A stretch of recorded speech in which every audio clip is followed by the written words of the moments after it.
观众朋友、网友朋友，大家好，我是付前少。最近，美国太空军司令在美国众院军事委员会接受质询的时候说，美国太空军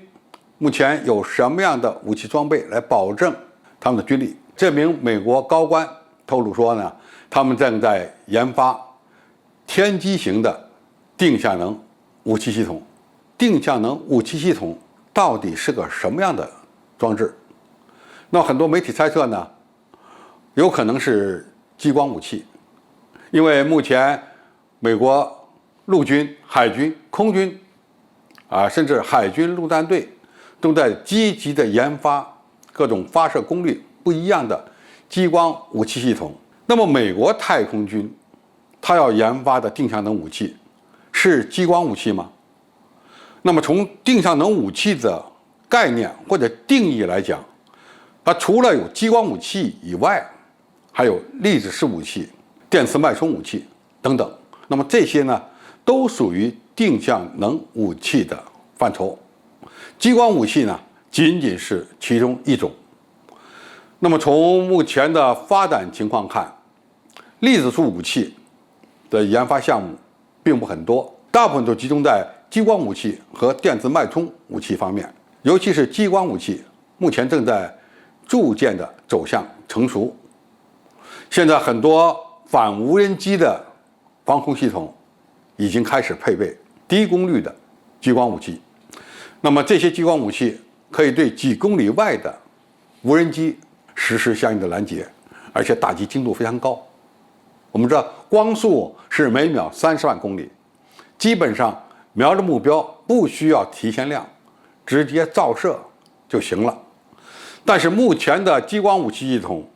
发射功率都偏小，也就是40-50千瓦。那么真正要能够拦截10多公里以外空中目标的激光武器，目前呢，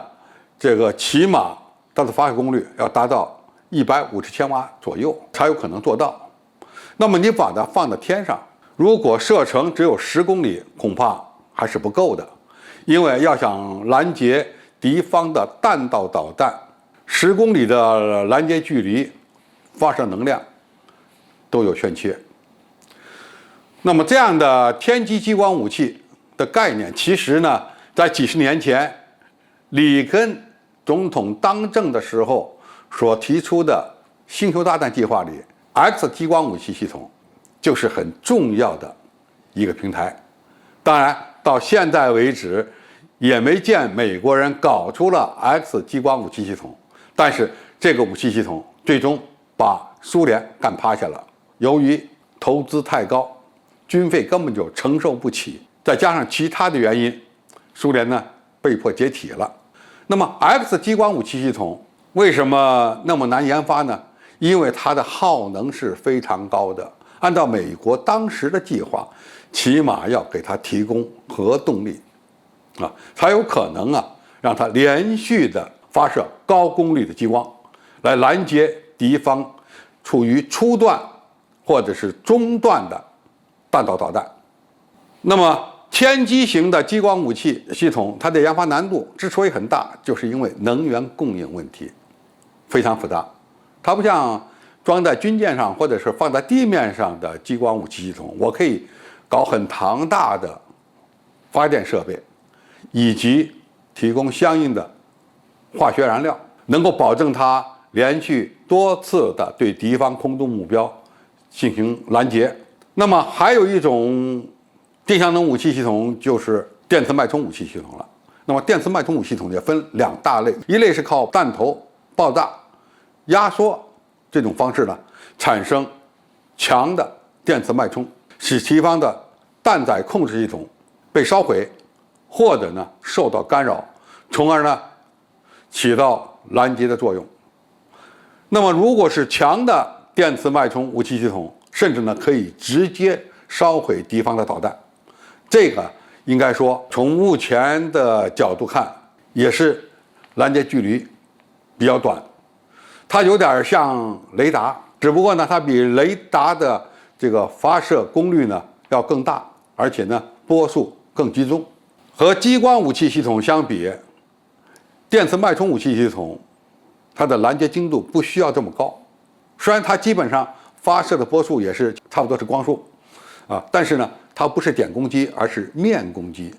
只要把敌方的武器系统罩在这个区域内，它就有可能达到目的。但是不管是激光武器系统也好，还是电磁脉冲武器系统也好，它们都是要耗能的，而这个耗能在天上你怎么来给它补充？靠太阳能电子板恐怕难以做到。为什么这么说呢？因为太阳能发电呢，它的能力有限，而且储存电能用的时间比较长。要想连续的发射激光或者电磁脉冲，需要很大的储能装置，这个目前的天基武器系统还很难做到，需要采用新的技术手段才能保证。那么如果你用化学能，它也是有限的，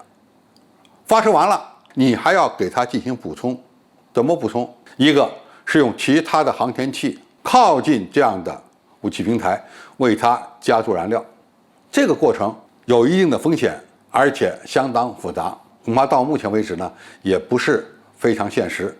因此美国太空军目前在研发的定向能武器系统到底是个什么装置，美国太空军的高层没有透露相关的信息。他用什么样的技术